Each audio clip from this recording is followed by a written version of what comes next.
বসবে।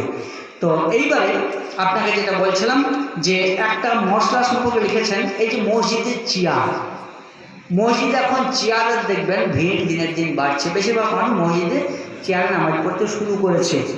এ সম্পর্কে ওলামায়ে কেরামের যেটা ফতোয়া তাতে বলা হচ্ছে, প্রথম কথা, কোনো মানুষ যদি দাঁড়াইতে না পারে সে বসে পড়বে, তাও না পারলে শুয়ে পড়বে।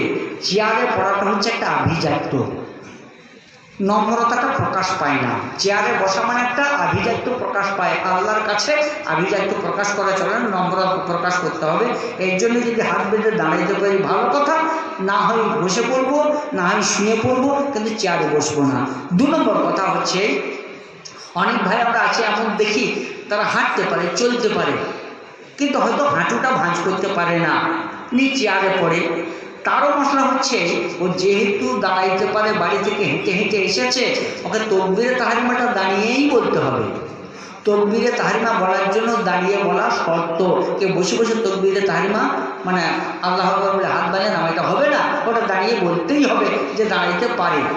আর যে ভাই হেঁটে হেঁটে এলো সে তো দাঁড়াইতে পারে, অতএব দাঁড়িয়ে তো তকবীরে তাহরিমা বলতেই হবে। তারপর যতক্ষণ পারবে দাঁড়িয়ে, না পারবে তখন বসে যাবে। এটা হচ্ছে। কিন্তু আমরা দিনের দিন দেখছি মসজিদের চেয়ারের সংখ্যা বাড়ছে, এটা কিন্তু ভালো নয়, এটা ঠিক নয়। বসে পড়ার অনুমতি রয়েছে শরীয়তে, তাতে আপনি পা মেলেই পড়ুন, তাও কোনো ক্ষতি নেই। আরও একটা